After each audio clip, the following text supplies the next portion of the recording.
Bonjour, hi. Welcome to another episode of Matthew's Always Wrong. And today, we got a big show today. We've got a lot of, new information to talk about, especially pertaining to the new, CPI numbers, the inflation numbers, and how that affects the interest rates in the economy. I also have a lot of other stuff to talk about. But first, I gotta say a little bit about my trip to Haiti. So last week, or 2 weeks ago, we went on a trip to Haiti. Unfortunately, there was an issue. Turns out we were too white, and they kicked us out, so we had to go to the Dominican Republic instead, and that's where we hung out for a week. I'm kidding, no, I went on vacation to Dominican. Very nice resort, I gotta say. I just got a, quick shout out to the Dominican Republic for building, who already has a strong border wall between the Dominican and Haiti, but is now reinforcing said wall. It is now the longest continuous wall in the Northern Hemisphere. So congratulations on that one, keeping out all of the, the cannibals. And the wall, and then every resort in, the Dominican also has its own border wall. It's these massive walls that are like a foot, thick, 8 feet tall, with barbed wire on top, surrounding every single resort. Turns out they don't want to get the poor people in there, right? So I'm just, if America had that type of wall, the immigration issue would be a lot less intense, let's just say. But yeah, it was a very, very good vacations. I did notice that there were a lot of Russians or Eastern Europeans. So that made me think, yeah, I think the war's going good, guys. I think it's going good. I think it's okay. Because there were a weirdly high number of Eastern Europeans there that truly baffled me. There were also a very large amount of Hispanics, which I found very odd. And I don't mean, you fake Hispanics who, who live here, but I mean, people who came straight from, Nicaragua, Colombia, all these other places. And that was odd to me. I was like, why are you going from one poor, Ecuadorian country that's warm, that's, to another one? It doesn't, maybe because they all speak Spanish, I don't know. And by the way, I ain't speaking Spanish. When I go somewhere, I'm here, I'm white, and I'm Canadian, and I must speak English or French. That's it. I'm not going with no hola, just letting you know. But yeah, very nice vacation, gotta say. Shout out to the Dominican. They're doing pretty well. They have an IKEA over there, so, can't be doing too bad if you got an IKEA. What I loved most was, the salary of the people there. They make, quite a good living with the exchange rate $1.65 Canadian an hour. Not bad, not bad. I'll say that, But no, it's with the exchange rate and everything, it's probably manageable. Probably, I don't know. Coming out the airport, see the biggest KFC I've ever seen, but no, it was quite developed. It was very interesting. A lot of people think these countries are poor, right? Which they are. They are poor, but they're on the tourism, gold, all these other things. They're on the verge of developing. The difference between Haiti and the Dominican actually stems back. I'm not a big fan of saying, everything's the the colonists' fault. But in this situation, it did seem like it had a bigger impact than usual. So the difference is Haiti was colonized by the French, and then the Dominican was colonized by the Spanish. And the French essentially created a massive, slave state, as did the Spaniards, but to a lesser extent. So at one point, it was the French imported more slaves than the entirety of the American slave trade, okay? Importing around 800,000 slaves from Africa compared to the 300,000 that America imported. And the ratios were outrageous. It was, a very small percentage of the population were French compared to everyone being Spanish. Slaves, right? On the Spanish side, though, the Spanish were a lot more nice to the slaves. They imported a lot less, and therefore the population difference, between white and black was a lot less, stark. So then, Haiti becomes the first slave state. During the French Revolutions, the slaves in Haiti took advantage and essentially murdered every single French person. That's what they did. They murdered all of them, and they declared themselves a slave state, which the French were not chill with. I'll say that. They come back like 20 years later with warships, and they go, listen, right? You're going to pay us all this debt for killing all our guys and taking all our land, or we're going to bomb your capital. So they kind of had no choice. They had to pay this French indemnity, which is now called, and it was roughly 150 million francs at the time, which is a massive sum. It's a very large amount in the billions today. And then, as you know, Haiti could not pay for it. So what did they do? Well, they had to take out loans. Who do they have to take out loans from? It just happens that it's French banks. Time goes on, the French banks put on more and more fees. A lot of that debt gets sold to other American corporations, especially Citibank. Citibank then founded the Federal Reserve at in the island, and they own the Federal Reserve. In total, the indemnity was reduced to around 90 million, but with all the added fees, they ended up paying 130 million anyways. And then, the history, one dictator gets replaced by another. It's a coup. Democracy doesn't work. Then, there's this one president who gets democratically elected, and he demands a $21 billion payment from France, from the United States, because of this French indemnity, saying that, they exploited them. And then, it just so happened that a coup happened, just a couple weeks later, and he was exiled. He was brought to somewhere in Africa, and that was it. After several series of American occupations, Haiti was still not able to, create a democracy. Well, on the other hand, the Dominican Republic, after their last American occupation, they were able to establish a democracy and have been a democracy ever since. Also, the Dominican Republic has been, it's more white. It's more, they have more natural resources. The current population of white people in Haiti is less than 5%, while in the Dominican is roughly a quarter. Does that have an impact? Yeah, likely. It likely does have an impact. You have, these Spaniards, these colonists who were able to help develop the country instead of murdering all of them. That's just a fact. But then, they found this massive gold reserve, and tourism has been a massive industry. Well, Haiti did try and get, a little bit of tourism going, but now they're eating people, so nobody wants to go to Haiti. So that's the current situation. That's just what's going on. Anyways, Haiti, very nice. But I gotta say, it's very hot. And by the way, they don't have, people just on the street because they don't have a social, safety net like we do in, America and Canada. You don't have people who are just, taking fentanyl after taking government money. People aren't paid to take drugs over there. So they actually have to hustle. They actually have to sell things to the tourists. Is it annoying? Yes, but you gotta respect the hustle. So that's just a different culture over there. And, very nice country. I can't wait to see as they develop. Everything was under construction. It was crazy. You go down the street, every single, building was being constructed, condos, all these other things. So, very nice country, gotta say.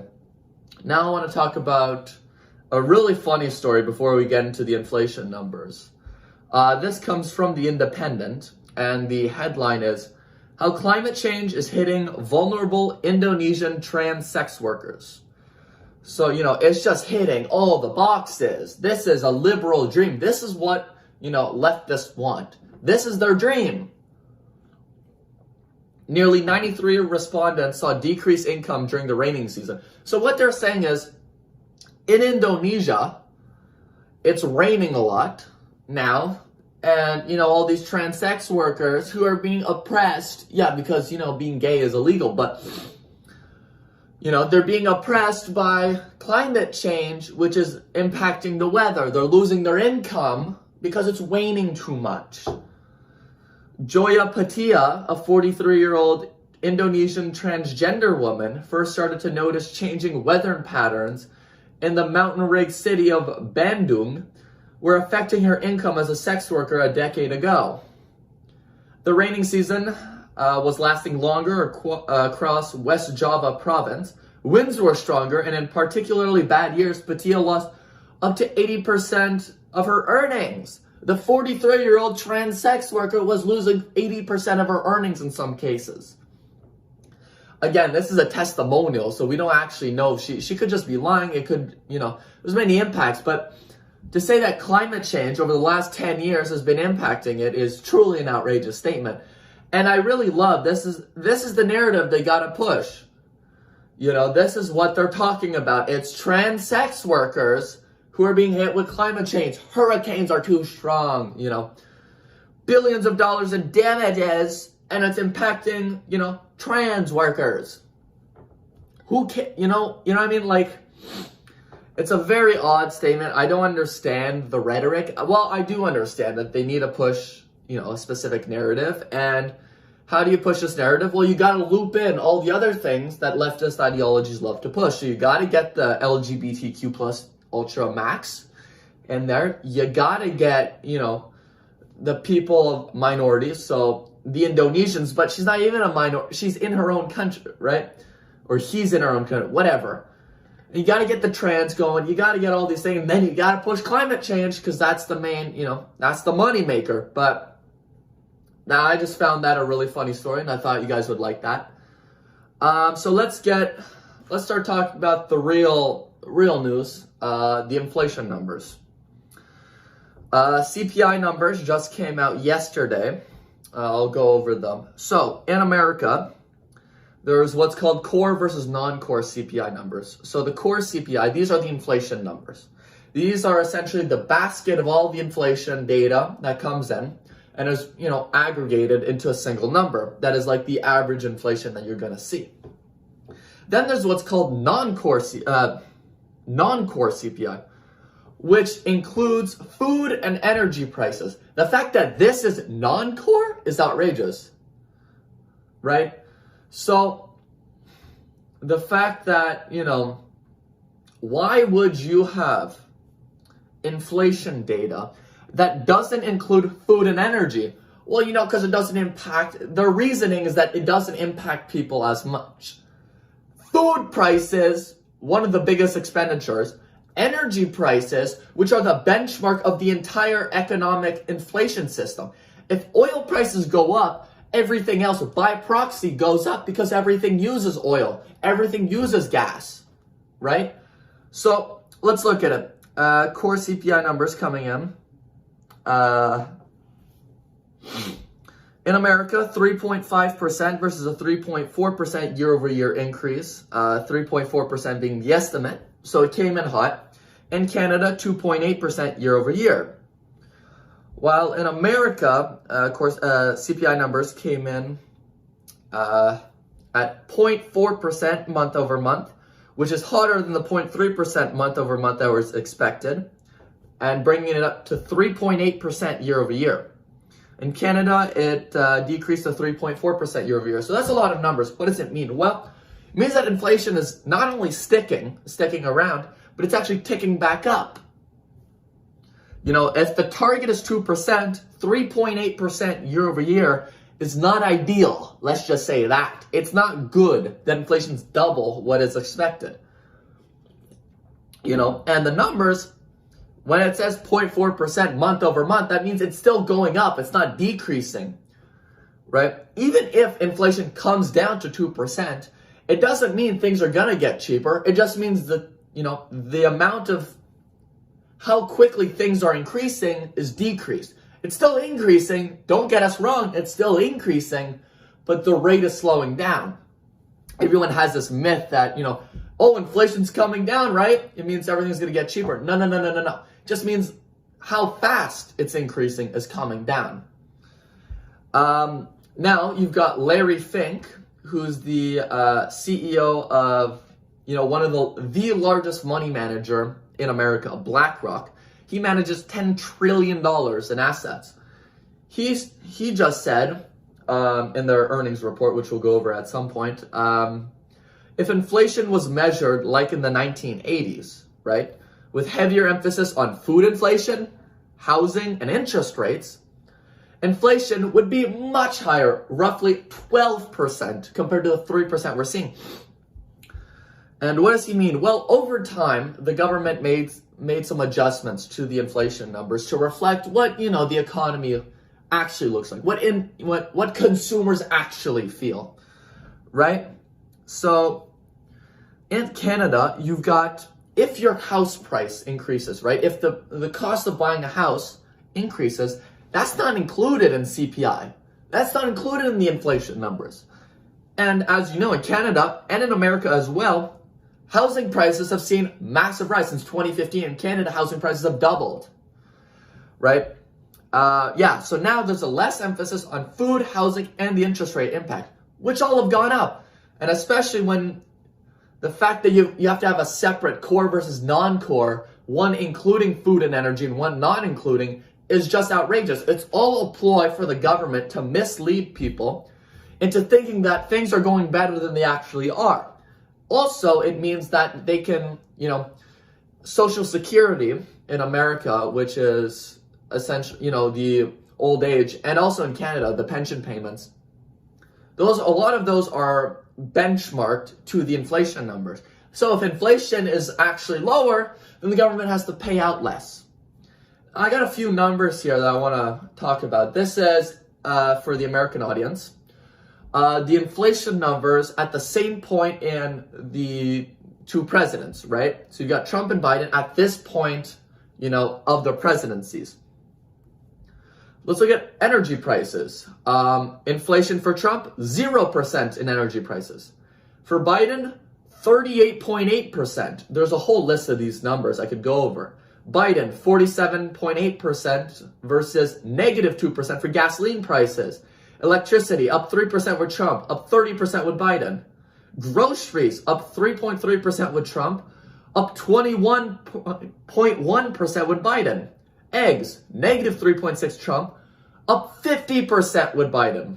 It just keeps going, the list, every single number. Airfare, down 13% with Trump, up 32% with Biden. Public transit, negative 8% with Trump, 32.7%. It just keeps going. Used cars, 20% with Biden, 2.4% with Trump. So this whole thing of Bidenomics is pushing the economy. Job growth is strong. It's not actually strong. It's all a ploy to mislead. The Democrat Party is intentionally misleading people into thinking that the economy is actually better than it is. But real people are feeling the pain. In Canada, people can't afford food. People can't afford houses. 30% of people now saying in Canada, young people, saying that they will likely never own a house at these rates. It's truly outrageous. And the fact that the government goes, inflation is only 3%. No, it isn't. More numbers. I'm going to keep going, okay? This is fast food prices over time, right? Over the last decade. Fast food is supposed to be cheap, right? It's supposed to be, what poor people get when they can't afford, fruits and vegetables, right? So let's look at a few numbers. What do you think the prices increases, right? The inflation at McDonald's has been over the last 10 years. 100%. Prices have doubled since the last decade. All right, that's at McDonald's. Popeyes, 86%. Taco Bell, 81%. Chipotle, 75%. It keeps going. These numbers are outrageous. Starbucks, 40%. Subway, 40%. Wendy's, 55%. Burger King, 55%. What has the CPI numbers been since in that exact same period of time? 31%. So if you look at every single fast food since 2014, they've been double, triple what the actual CPI numbers that have been reported are. It's this type of, restaurants and fast food isn't the only thing, but this is definitely a benchmark. If the lowest cost thing has doubled over a period, the lowest cost in terms of food. Because if you know McDonald's is going up double, what do you think everything else is going up? And they keep gaslighting you into thinking, it's not the government's fault. It's not crazy amounts of money printing. It's actually corporate greed, which to some extent, yes, but it's not necessarily that. When you print trillions and trillions of dollars, what do you think happens to the currency? Think. And then California, as usual, is, the smartest state, I gotta say. Gavin Newsom, the governor of California, recently passing a new, minimum wage increase to $20 an hour, which I did speak about. Well, what do you think happens when you raise the minimum wage for these fast food companies to $20 an hour? Prices go up, people get fired. What did you think was going to happen? Right? So right now what's going viral is in California, a new deal for 40 nuggets and 2 large fries for $25.39 American, not including the drinks. People are going crazy over that. $25.39 American for 40 nuggets and 2 large fries. People in Canada will look at that and go, that's the deal of the century. Even with interest rates, let's say that's even with exchange rate, let's say that's $30. I actually calculated it. 40 nuggets, so 2 packs of 20 plus 2 large fries in Canada is $45. Let's say you bundle that, you make it a deal. Let's say you make it $40, $35. It's still more expensive, exchange rate included.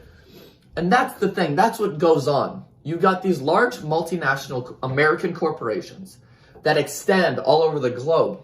They go into, say, Canada. They kill the local businesses. They kill the diversity of small businesses with this promise of cheap food that's made fast that people can consistently go to when, they're low on money. But then what happens? Well, now that we've killed all the competition, we can just keep raising prices. So you've killed the economy, you've killed all of the small businesses, you've killed the diversity of businesses, you've got people working there for minimum wage who are, essentially, I don't want to say exploited, but essentially they have no other options, right? They have to work for these places. And then what you do is you consistently raise prices above the inflation numbers over a long period of time, until people start, because people won't notice. It's still cheaper, right? But, now you've got things that are even more expensive in Canada than they are in America, in one of the worst run states, in one of the states with the highest, minimum wage. It's still cheaper in California than it is in Canada. That's an issue. It's not good to have this. And my final story on inflation, on the CPI numbers, which I think is probably the most outrageous. An economist from the Bureau of Labor Statistics corresponded on data related to the Consumer Price Index, CPI, with major Wall Street firms like JP Morgan Chase and BlackRock, raising questions about equitable access to economic information. What does that mean? Before the inflation numbers were released to the public yesterday at 9:30 a.m., the government agency responsible for the CPI numbers corresponded, meaning gave out, leaked this economic information to some of the largest firms on Wall Street. JP Morgan Chase being the largest bank, BlackRock being the largest money manager. And it's not just that. Apparently, they have an email list called super users. They've denied it, but they've got this super user email list, which has been obtained by Bloomberg, this information. Apparently some user just asked if they could be added to the super user email list, to which the Bureau of Labor Statistics replied minutes later, yes, I can add you to the list. So who's on this list? You've got essentially all the big Wall Street firms, you've got all the big banks, you've got hedge funds, research firms, money managers. You've got, I'm just name a few. Millennium Capital Partners, LLP, Citadel, More Capital Management, High Frequency Economics, Noruma Securities International, BNP Paribas. All of these things have been added, and, people get arrested for insider trading all the time. Not Congress people, not senators in America, and definitely not Wall Street firms. But if, let's say, someone in a company got this information and traded on it, they would be fined. They would go to prison by the SEC for insider trading. But yet you've got the government corroborating with all these large firms who then they get the inflation numbers. They essentially know what's going to happen. Oh, if inflation's hot, what's going to happen to the S&P? It tanks. So they can short the market. This is directly insider trading. And this needs to be illegal. You can't have government, operations corroborating with the largest Wall Street banks. You can't have that. Why? Well, it's literally insider trading. This is outrageous, I have to say. But, they're going, it's not, it's just one rogue employee. It definitely isn't one rogue employee. If you have an email list of quote-unquote super users in which you send information that the public knows, that needs to know, right? That you can then trade before it becomes accessible to the public. You can then trade on this and make a lot of money. This is outrageous, I have to say, and needs to be, banned.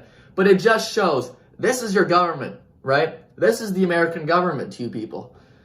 These people aren't, the nicest people on the planet. These people aren't here to help you. The Bureau of Labor and Statistics, their job is to essentially manipulate data. If you look at all the payroll data, look it up. Look at all the payroll data. They've revised it down every single month. Job growth isn't that strong. CPI numbers are much higher than what's actually being reported. People are feeling the pressure, and Biden is going, everything's great. There's so much discontentment among the population. I wonder why. I wonder why people are angry that they can't afford food, that they have to go to Dollarama to get meals, that they can't afford housing. Rent is outrageous. You're paying, 60% of your income in rent. What do you think people are going to do? You got to think about these things. But yeah, that's what I wanted to talk about in terms of inflation. But I want to also, that segues into the interest rate decisions. Well, what does it mean when inflation's hotter than expected? It means the Federal Reserve and the Bank of Canada, they can't cut interest rates as early because the only way that they could cut interest rates is if they see inflation diminishing, decreasing down to that 2% number. What does interest rates do? Well, interest rates essentially is the amount of money that big banks can borrow from the government, and thus it impacts all the prices. Most importantly, mortgage prices. There's almost like an exact corroboration between these prices. There's a correlation. So the way cutting the interest rate numbers would stimulate the economy, thus meaning that, it brings inflation back up, but they can't cut it. Higher interest rates cannot be, you can't, if you have high interest rates for high periods of time, what it means is that, it should slow down the economy, right? The economy should slow down, thus bringing inflation numbers down. Now, because inflation is sticking up, which we could have all seen, gas prices are back up. What did you think was going to happen when the backbone of the entire economy, that price, is going up? Anyways, previously the markets were predicting 3 rate cuts, roughly 75 basis points this year. However, this is now being revised down. People are now thinking that the Fed is likely going to cut it twice, and it's starting later. At first, they were thinking July. Now people are thinking September, August, maybe. These rate cuts are going to happen. Me personally, I don't think there are going to be any rate cuts this year. I think inflation is going to be stickier than expected. I think that oil prices are going to stay high. And I think inflation is actually much higher than expected. So the CPI numbers aren't going to come down that much. So I don't even think they're going to cut this year. And what does that mean for the markets? Well, if you look at the stock market, cutting interest rates has been essentially the basis of a lot of the rally that we've seen, aside from, good earnings and whatnot. But the market is expecting these rate cuts, which would essentially boost the economy, thus helping earnings. So that's the assumption that all these, firms have been working on. And what it means is that, if the rate cuts don't happen, then, the market will likely not do as well. That's the basis of all this. Speaking of government, idiocracy, let's just say that.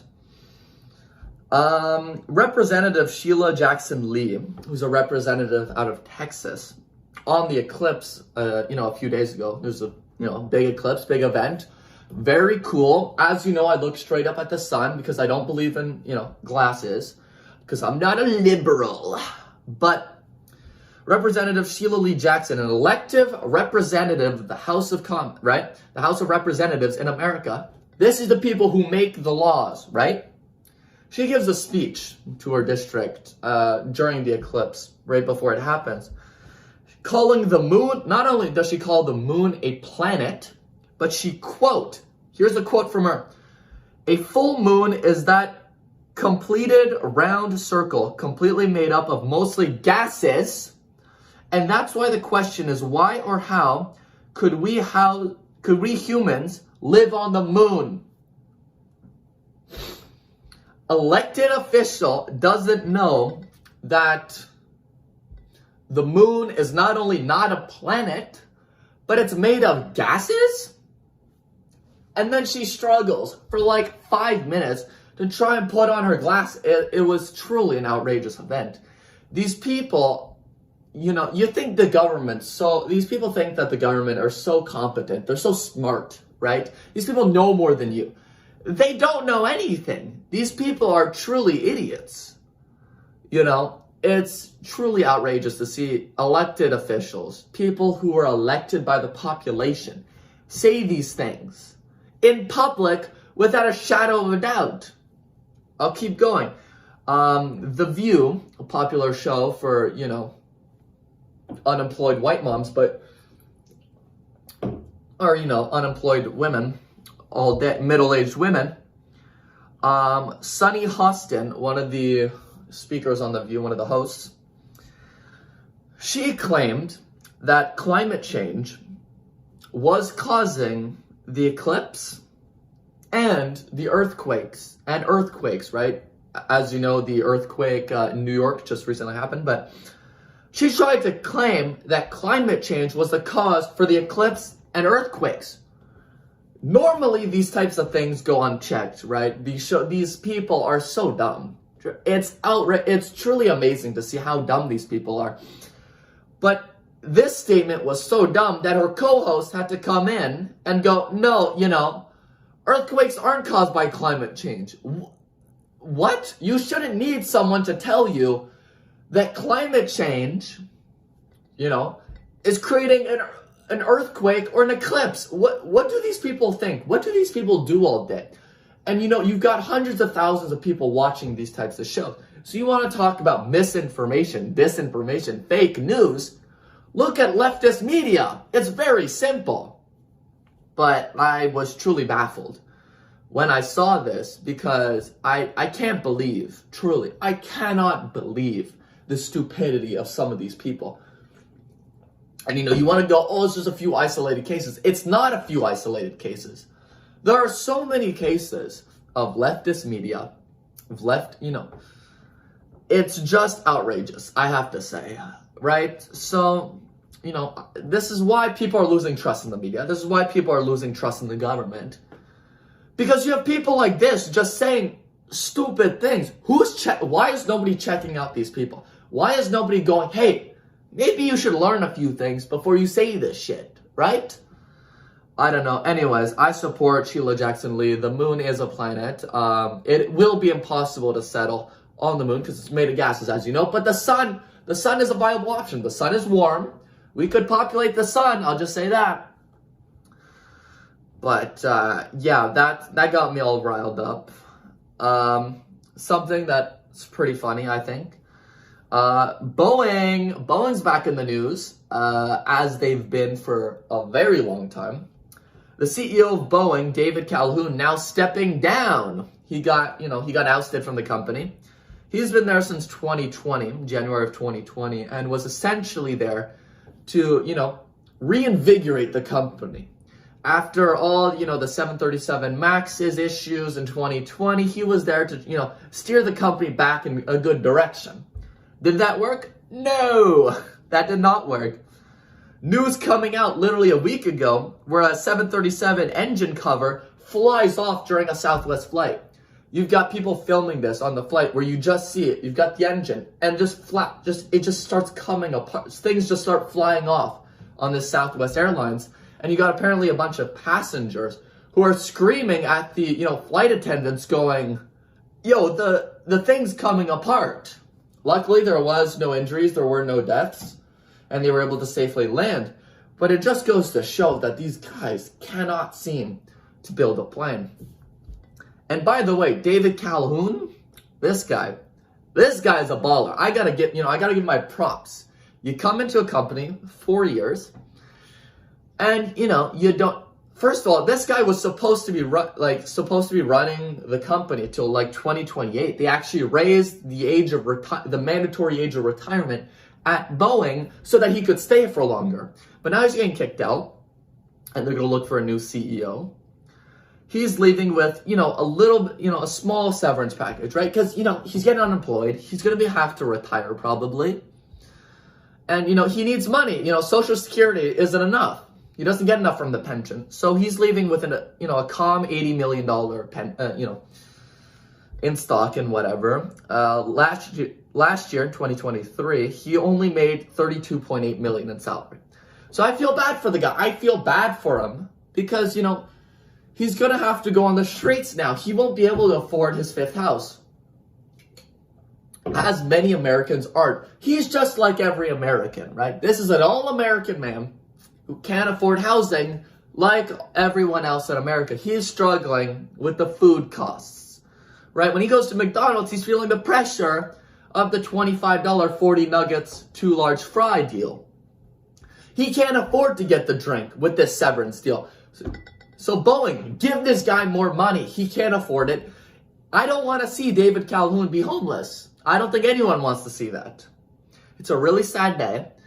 And I can't wait to see all the more news coming out of Boeing. I really hope that, nobody likes to hear that their plane is going to crash. Nobody likes to hear. They don't want to hear that the door is going to fly off. They don't want, they don't want to have the oxygen masks. On the flight to the Dominican Republic, I did take a Boeing airplane, and there was a lot of turbulence, and I did fear for my life. I got scared because I thought the Boeing plane would have collapsed. Good thing it wasn't 737, it was a bigger plane, so we were fine. And on the way back, we took an Airbus, and that was much more chill. I gotta say, it was chill. But, maybe someone should go into Boeing and check that, they're building planes properly. Maybe that should happen. Maybe a government regulator, maybe like the FAA, should maybe go into Boeing, check, hey guys, what's going on here? What's going on? You guys building planes? You guys building good planes? Boeing deliveries have now dropped to like 87 last quarter from like 300 before.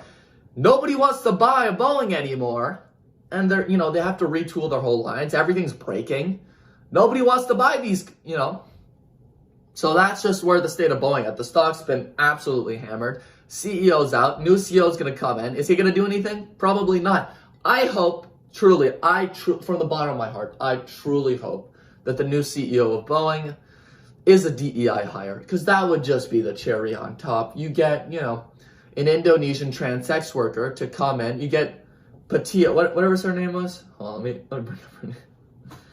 I want Joya Patia, a 43-year-old Indonesian transgender sex worker, to come in and run Boeing. She could fix it. She would fix it. David Calhoun, this old white guy, he doesn't know how to run things.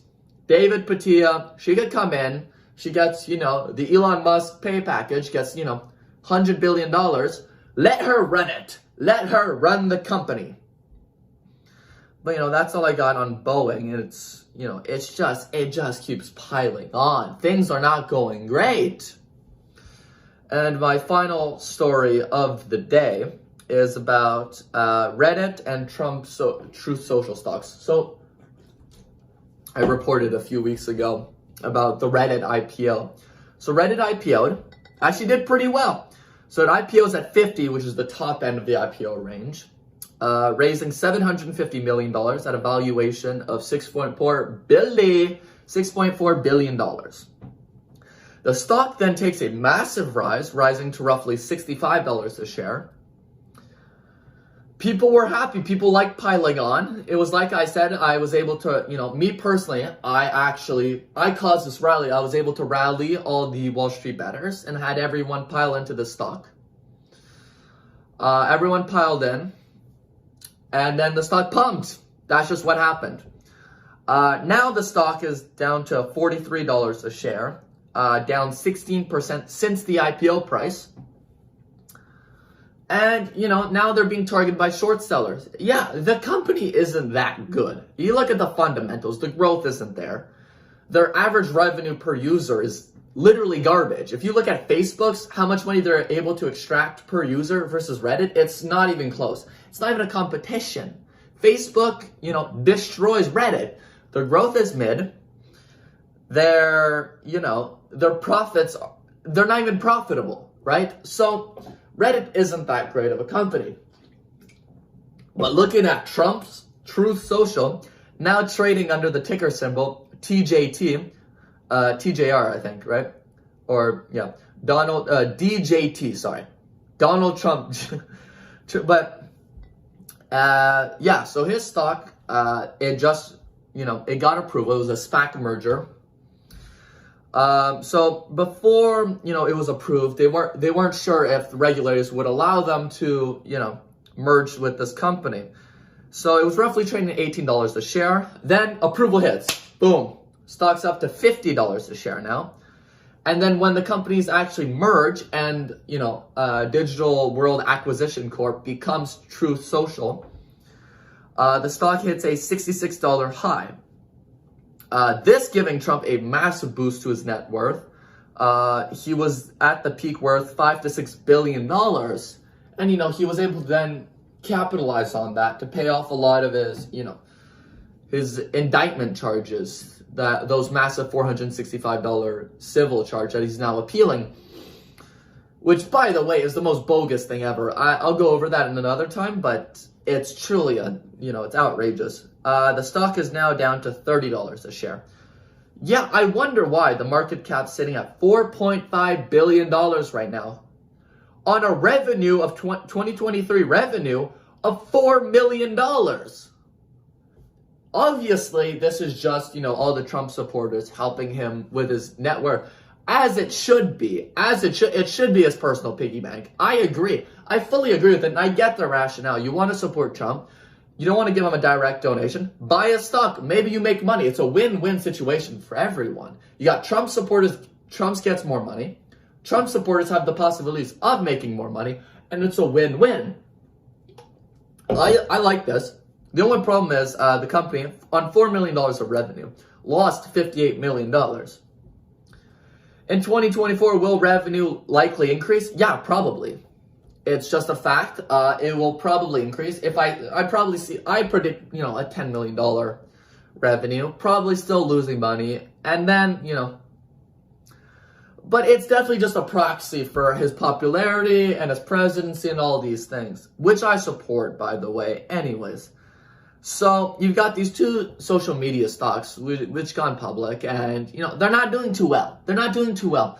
Meta, the parent company of Facebook, just hitting brand new highs. See, Meta's able to make money. That's the difference, right? The difference is Truth Social and Reddit can't make money. And in the stock market, if you can't make money, your stock doesn't deserve to pump. Trump stock still, much higher than that $18 price. And, will it likely come down? Probably. It does not make sense that you have a $4.5 billion company on $4 million of revenue. Is it gonna keep staying at very high levels? Yeah, probably. Trump, he'll stay rich. That's just the reality. And I love it. I truly enjoy it.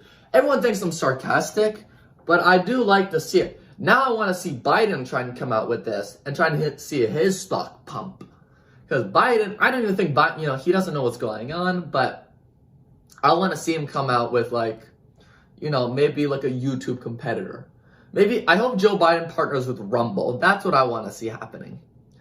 Joe Biden x Rumble collab, and then they come out, and then they go public, and they raise, well, I think Rumble's already public, but, they raise a couple more billion, and then Joe Biden can die with a couple more $1 billion. That's what it should happen. Anyway, so a lot of news stories today. What we should understand is the government is lying to you. Inflation's actually worse, and the government's just gaslighting you. The government's also doing insider trading, and the government's also the most incompetent, thing in history. But that's all I have, besides Boeing, obviously. But that's all I got for today. Thank you for listening, as always, and we'll catch you next time.